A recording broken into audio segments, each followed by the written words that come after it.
अजीज दोस्तों नमस्कार। इंदौर में हूँ इस वक्त और क्या अद्भुत शहर है भाई ये। और जब मैं एयरपोर्ट पे उतरा तो जब स्वागत के लिए दोस्त आए थे तो मैंने उनसे पूछा, मैंने कहा क्या है आपके शहर में देखने जैसा। तो उन्होंने कहा हमारे यहाँ देखने का कुछ नहीं, खाने का है। और ये भारत का खाओ पियो शहर है। यहाँ बस सुबह उठने से वापस सुबह तक 24 घंटे की साइकिल खाने की चलती रहती है। और वाकई अब तक का अनुभव यही है कि यहाँ खाना पीना ही है। तो अज़ीज़ दोस्तों, मैं थोड़ा इंदौर की अपनी चीज़ें बताऊं कि बड़ा ही अद्भुत शहर है। मैं होटल में आके रुका और अगले दिन सुबह मेरी प्रेस कॉन्फ्रेंस थी। प्रेस कॉन्फ्रेंस में गए और देखें, मैं भारत आया हूँ तो मैं कोशिश करता हूँ कि भारत में मैं भारत के इंटरनल मामलात जो हैं, पॉलिटिकल दूसरे चीज़ें, उस पे ना बोलूँ। और मेरा मकसद as a resident of Sindh और as a human rights activist मैं बलोच, पख्तून और सिंधियों के इश्यूज़ की वकालत करता हूँ, उनकी एडवोकेसी करता हूँ। तो वो मैं यहाँ पे वो मैसेज स्प्रेड करता हूँ। बाकी जो मुझसे सवालात होते हैं तो फिर मुझे वहाँ पे जवाब देना पड़ता है। और फिर भी मैं भारत के पॉलिटिकल मामलात, इंटरनल मामलात पे नहीं बोलता। तो मैंने प्रेस कॉन्फ्रेंस में भी मैंने यही बात रखी कि सिंधु देश, आज़ाद बलूचिस्तान और पाकिस्तान में जो ह्यूमन राइट्स वायोलेशंस हो रही हैं, जो पीओके में हो रही हैं, जो गिलगित बल्तिस्तान में हो रही हैं, बाकी पाकिस्तान में, उसके हवाले से पाकिस्तान के पॉलिटिकल, सोशियो डेमोग्राफी, इन सब चीज़ों पे बात कर रहा हूँ। तो अजीज़ दोस्तों, फिर प्रेस कॉन्फ्रेंस के बाद ये मुझे लेके गए 56 दुकान, और वहाँ पे 56 से भी ज़्यादा दुकानें थीं। और हमने वहाँ पे काफ़ी चीज़ें खाई। और खाने पीने का शौक़ है लेकिन कैपेसिटी कम है। अब वो तो हर दुकान से मुझे खिलाना चाह रहे थे दोस्त सारे, तो वो तो मुमकिन नहीं था। लेकिन बहरहाल कुछ चीज़ें खाई। और वहाँ पे एक कोकोनट पेटिस था, आलू की कवर थी और अंदर कोकोनट, नारियल की फिलिंग थी। और क्या ज़बरदस्त चीज़ थी वो। और उसके जो मालिक हैं उस दुकान के, गुजरात से हैं, वो भी आए फ़ौरन और उन्होंने कहा कि मैं आपकी वीडियोस देखता हूँ। और वहाँ पे काफ़ी लोग ऐसे मिले जो मुझे फॉलो करते हैं। तो काफ़ी अच्छा रहा। ये मेरे मित्र हैं अनुराग जी, जो वन ऑफ माय होस्ट हैं इधर इंदौर में। काफ़ी यंग एज है और काफ़ी एक्टिव हैं पॉलिटिक्स में भी और बिज़नेस में भी, और बहुत ही शानदार पर्सनालिटी है। उन्होंने 56 दुकान के हवाले से कुछ चीज़ें बताई। इंदौर में काफ़ी जगह पे फ्रिज रखे हुए हैं, जैसे भी किसी का खाना बच जाता है तो वो फ्रिज में रख देते हैं और जिसको भी जो भूखा रहता है उसमें से निकाल के खा लेता है। इसके बाद ऐसे ही बहुत जगह ऐसे बना रखे हैं जहाँ पे किताबें रखते हैं। बहुत सी जगह नेकी की दीवार बना रखी है जहाँ अपने पुराने कपड़े लोग रख देते हैं, जिसको ज़रूरत है वो निकाल के ले जाता है। और ये सफाई का काम मुसलसल मैं देख रहा हूँ कि साफ़ ही करे जा रहे हैं, साफ़ ही करे जा रहे हैं। ये सर हमारे इधर का इंदौर की खूबी है, सफाई में एक नंबर है। सफाई पूरी रखते हैं हमारे इधर। रात को भी हमारे यहाँ सफाई चलती, चाहे ठंड हो, बारिश हो, गर्मी हो, कचरा नहीं होने देते। सुशील पांडे जी चिंगवाड़ा से हैं, एमपी।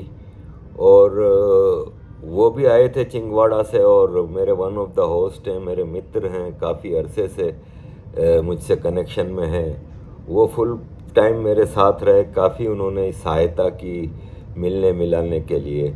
और ईश्वर जमनानी जी यहाँ पे होते हैं, सिंध से हैं।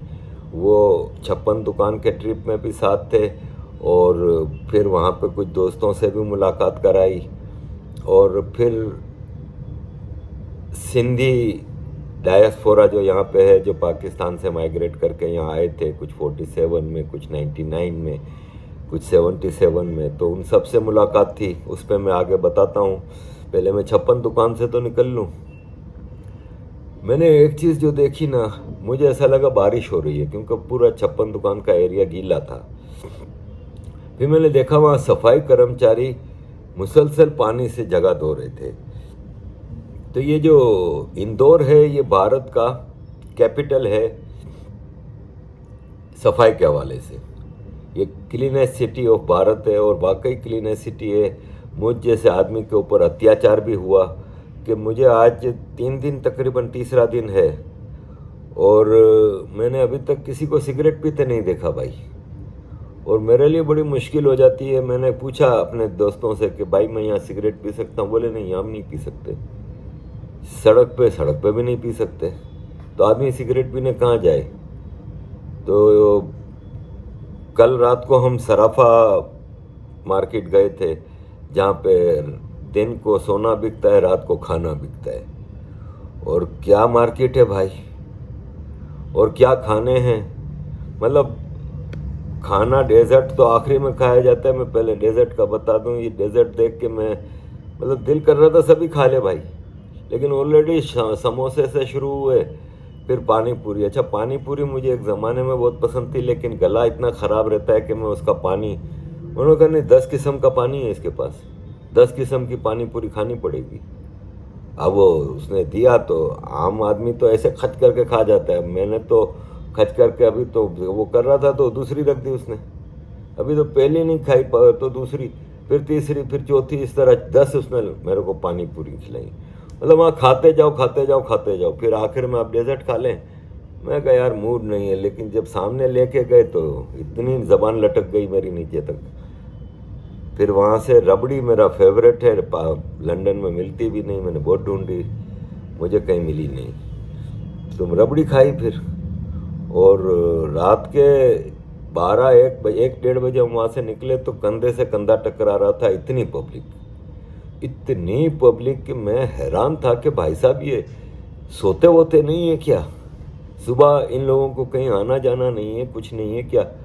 लेकिन भाई क्या ज़बरदस्त। अच्छा, मैंने एक चीज़ नोट की कि ऐसे मौके पे हमारे पाकिस्तान वगैरह में तो एक तो औरतों के साथ बड़ी, आपने देखी है कितनी वीडियो कि इनके चुंगल में कोई एक लड़की एक औरत फंस जाए तो उसका क्या हाल करते हैं। आपने कई दिखाई हैं आपको, वो मीनारे पाकिस्तान लाहौर की वीडियो देखी है आपने कहीं।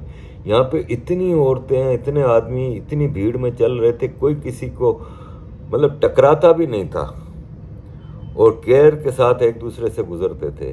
दूसरा, इतनी भीड़ में होता है चोरी चकारी का डर कि आपकी जेब कट गई, आपका मोबाइल, वो भी कहीं मुझे कोई ऐसी कोई स्थिति नज़र नहीं आई कि मतलब इस तरह का कोई चीज़ हो। तो बड़ा अच्छे माहौल में मतलब पूरा बाज़ार चलता है। रात भर मैंने सुना है कि ये सराफा चलता है और क्या ज़बरदस्त चीज़ थी। एक एक चीज़ की मैं क्या तारीफ़ करूं, मुंह में पानी आ जाता था। अजीज़ दोस्तों, मैं जब इंदौर आ रहा था मुंबई से तो मुझे फ़्लाइट में एक साहब मिल गए। मैं बैठा हुआ था अपनी सीट पे, हवाई जहाज़ आसमान में था, तो एक साहब आए, गुजर गए पहले, फिर वापस आए मुड़ के, बोले आप आरिफ? मैंने कहा जी। वो भी मेरे फॉलोअर निकले, उन्होंने भी फिर पिक्चर ली। तो बड़ा मोहब्बत बहुत मिली है भाई। ये मेरी कमाई है पूरी ज़िंदगी की कि जो मोहब्बत, मान सम्मान, और हर शहर में, मैं इंदौर में मैं एक्सपेक्ट नहीं कर रहा था कि इतने सारे होंगे। अभी कल मैं वीडियो बना रहा था तो वीडियो बनाने के दौरान दरवाज़ा नॉक हुआ था और मैं उठ के, आज भी मैं अभी सुबह वाली वीडियो बना रहा था तो दरवाज़ा नॉक हुआ, एक साहब मिलने के लिए आए। इतने लोग मिले हैं मुझे, इतने जानने वाले मिले हैं कि मुंबई दिल्ली समझ में आता है। यहाँ पे तो इस तरह हर जगह पे मुझे बहुत मान सम्मान प्यार यहाँ पे दिया गया। तो अज़ीज़ दोस्तों, इंदौर एक वंडरफुल एक्सपीरियंस रहा। मेरे दोस्त मुझे कहते हैं कि यार तू बड़ा हिपोक्रेट आदमी है। पहले कहता था लखनऊ जैसा शहर नहीं, फिर कहते हो कि मैं ऋषिकेश से मुझे जाने का दिल नहीं कर रहा, फिर मुंबई मेरी जान है, अब इंदौर कर रहे हो। तो भाई साहब ये देश ही ऐसा है, ऐसा देश है मेरा, इसका कोना कोना बहुत ही प्यारा है। और अभी जो साहब आए थे मुझसे मिलने के लिए, वो ये कह रहे थे कि आरिफ भाई हम भारत के लोग हैं ना, बड़े सीधे साधे लोग हैं, हम मोहब्बत पे जान दे देते थे। आप किसी भारतीय के साथ मोहब्बत इज़्ज़त के साथ बात करोगे, वो अपनी जान तक दे देगा आपके लिए। तो ये हकीकत है, ये मेरा भी अनुभव ऐसा रहा है।